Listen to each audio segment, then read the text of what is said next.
আজকের আলোচনার বিষয় হচ্ছে ধনিষ্ঠা নক্ষত্র মকর রাশি। আপনারা এই প্রথম এই চ্যানেল থেকে ধনিষ্ঠা নক্ষত্র ভিডিও পাচ্ছেন।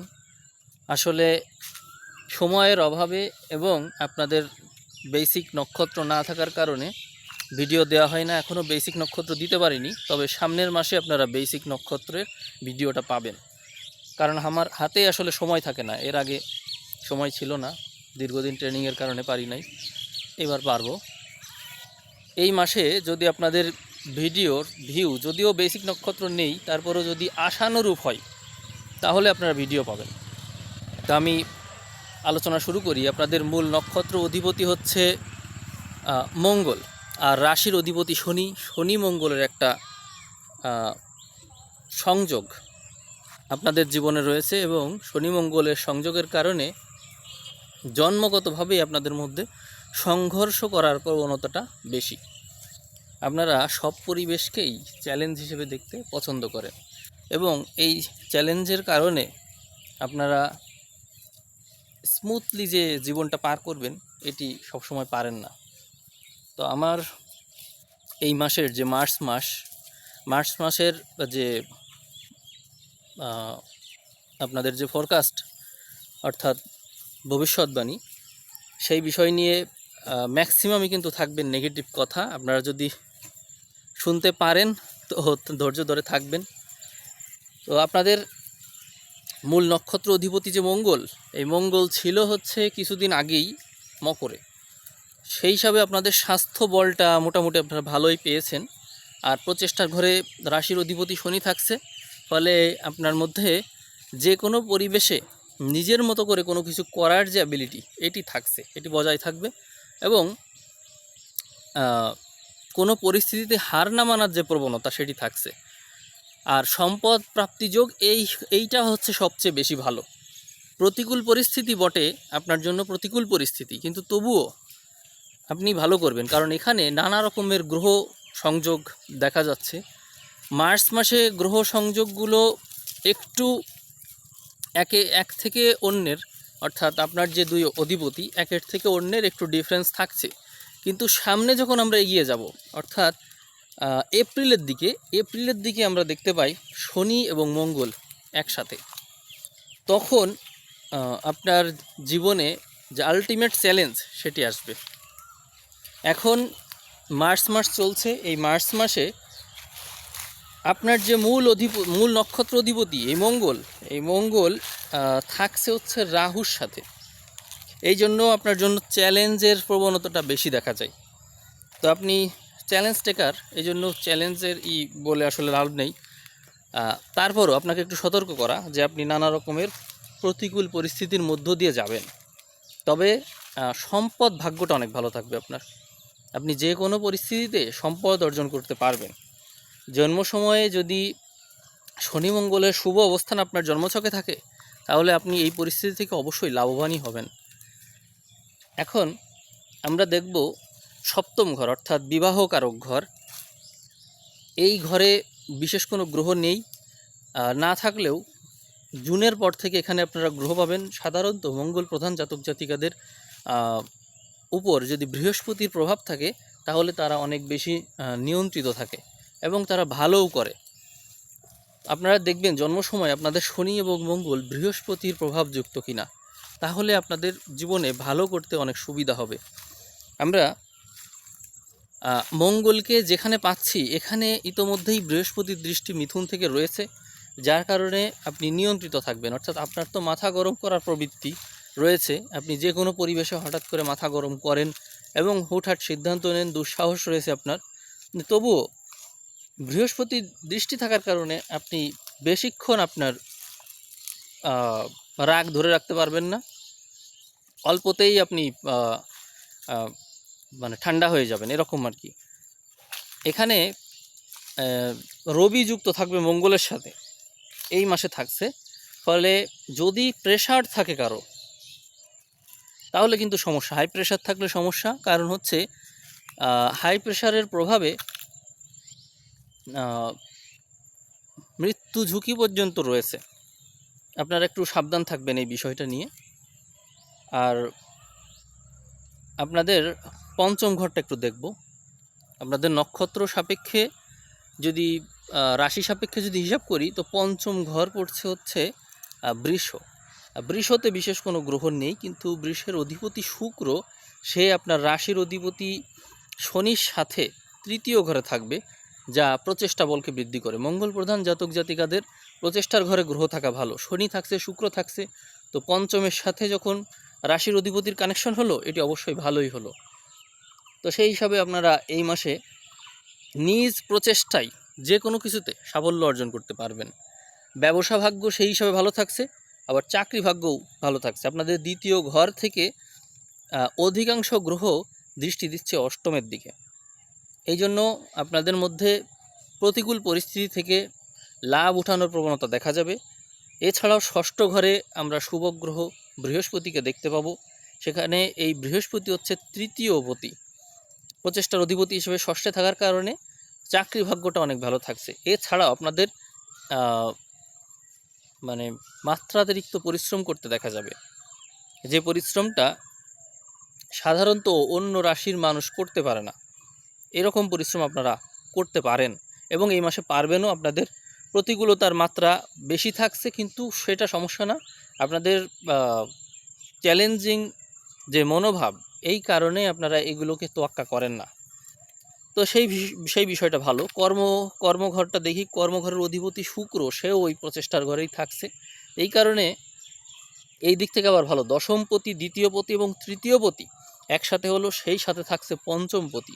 তো এই যে একটা বিরাট সংযোগ, এটি আপনাকে নিজের বুদ্ধি খাটিয়ে নিজের প্রচেষ্টায় অর্থ সম্পদ আয় করতে সহযোগিতা করবে এবং এটিই আপনার কর্ম হবে, এরকম নির্দেশনাই কিন্তু এখানে দিচ্ছে। তো আমি মনে করি যে আপনাদের সময় যথেষ্ট ভালো, কিন্তু ওই যে আয়ুর দিক থেকে একটু সমস্যা, ওই দিকটা একটু দেখবেন। এমনি আর্থিক যদি বলেন, আর্থিক বিষয়াদি, সম্পদের বিষয়াদি, এই সংক্রান্ত বিষয়টা ভালো। এখন একজন সেদিন কমেন্ট করলেন যে মৃত্যুযোগ চলছে আবার সময় ভালো, বিষয়টা বুঝলাম না। একজন মানুষ প্রচুর অর্থ রোজগার করে, তার হঠাৎ মৃত্যু হয়ে গেল, সময়টাকে আপনি একেবারে তো নেগেটিভ বলে দিতে পারেন না। তার ওই দিক তো ভালো ছিল, অর্থাৎ সে যদি অর্থ সাপেক্ষ হিসাব করে তাহলে তার শুভ দিক, আবার যদি জীবন সাপেক্ষ হিসাব করে তাহলে সেটি নেগেটিভ। এখন একজনের মৃত্যু হওয়াতে সবার নেগেটিভ হয়ে যেতে পারে না। তো এরকম আর কি, এটা বুঝতে হবে যে এক একটা বিষয় সাপেক্ষে এক এক বিষয়, মানে এক একটা বিষয় শুভত্ব বিচার করা হয়। একটা শুভ হলে আরেকটা অশুভ হয়ে যায়, এইভাবে আর কি। শুভত্ব অশুভত্ব সামগ্রিকভাবে সব শুভ এরকম করে কিন্তু কখনোই কেউ বলতে পারবে না, এটা সম্ভব না। কারণ একটা যদি দ্বিতীয় যায় তাহলে সেটি আরেকটা দ্বাদশ হয়ে যায়। তো এরকম আর কি, গ্রহ নক্ষত্রের পজিশনের সাপেক্ষে শুভ অশুভত্ব নির্ধারিত হয়। আপনাদের আপনাদের যে একাদশ ঘর আছে, সেই একাদশ ঘরে বৃহস্পতির দৃষ্টি না, আপনাদের যে দ্বাদশ ঘর আছে, এই ঘরে বৃহস্পতির দৃষ্টি পড়ছে, অর্থাৎ দ্বাদশেই দৃষ্টি রাখছে। সেই কারণে ব্যয়টা নিয়ন্ত্রিত হচ্ছে।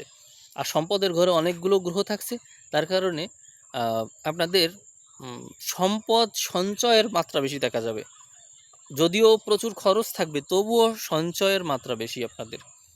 ধনিষ্ঠা নক্ষত্রের জাতক জাতিকাদের মধ্যে মঙ্গলের স্বভাব বিদ্যমান, যার কারণে আপনারা প্রচুর পরিমাণে ব্যয় করতে পারেন এবং সেটা এই মাসে অব্যাহত থাকছে। আপনারা আপনাদের বৈশিষ্ট্যকেই মূলত এই মাসে প্রকাশ করবেন, অর্থাৎ আপনারা কোন ধাঁচের মানুষ, কী পরিমাণে ব্যয় আপনারা করতে পারেন তা এই মাসে জানা যাবে।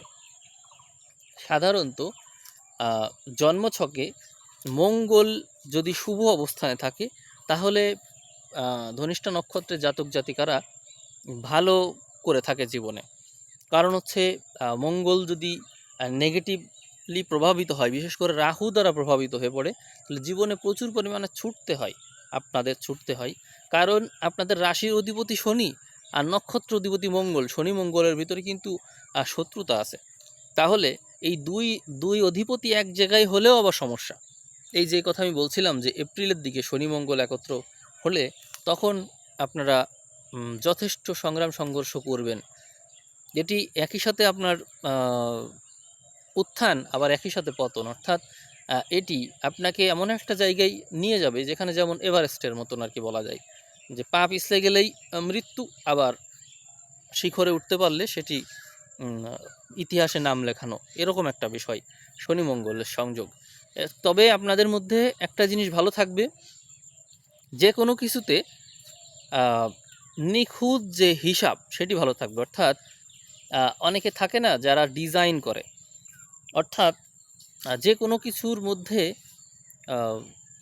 আপনি হচ্ছে খুঁত বের করতে পারবেন, সব কিছুর মধ্যে একটা খুঁত বের করে সেটাকে নিখুঁত করার যে চেষ্টা, সেটিতে আপনি খুব বেশি দক্ষ।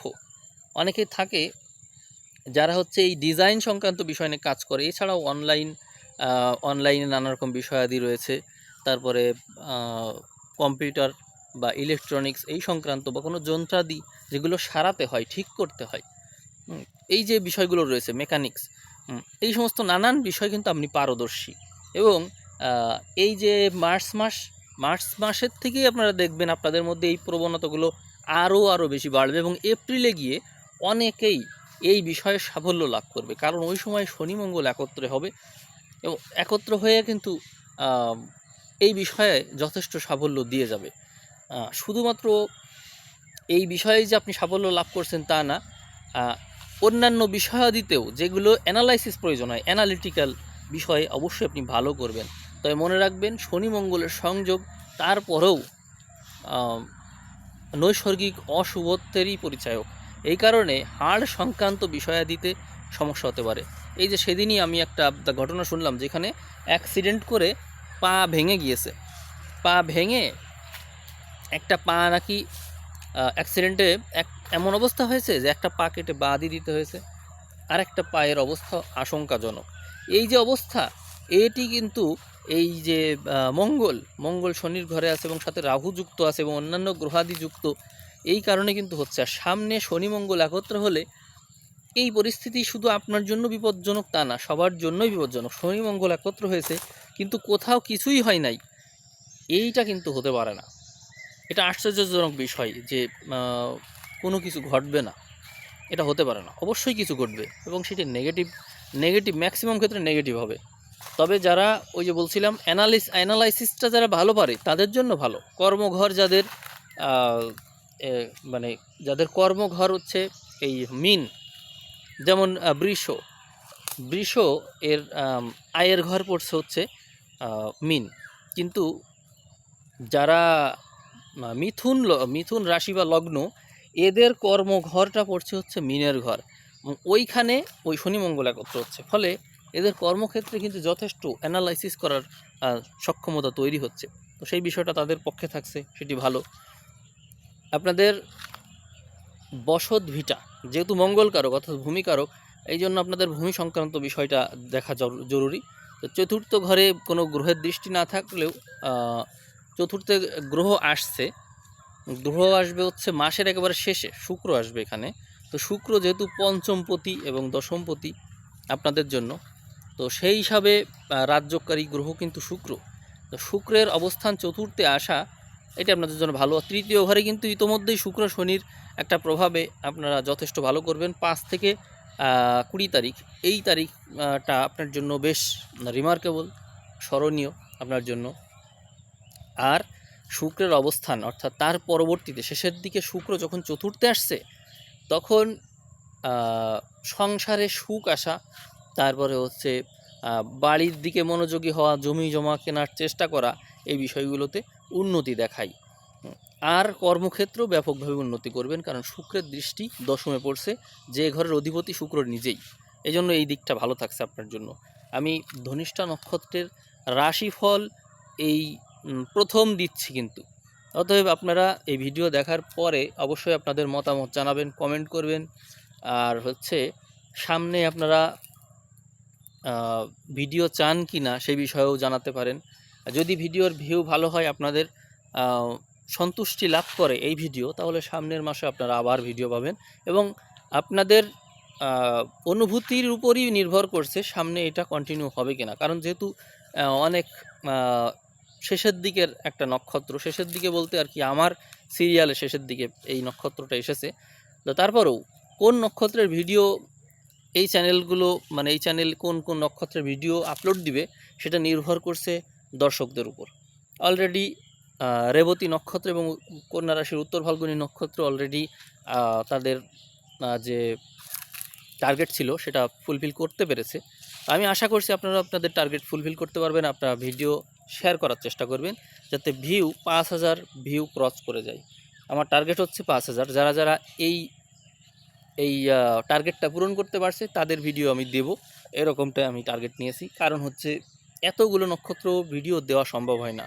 সেই ক্ষেত্রে যদি আপনারা টার্গেট ফুলফিল করতে পারেন তাহলে আমিও রাজি আছি দিতে। না হলে ভিউ হয় না কিন্তু কষ্ট করে ভিডিও দেওয়া হয়, তাতে আমারও কষ্ট আবার চ্যানেলেরও দুর্নাম। তো আপনারা সবাই ভালো থাকবেন। আমি আজকের ভিডিও এখানে শেষ করছি। সবাইকে অসংখ্য ধন্যবাদ।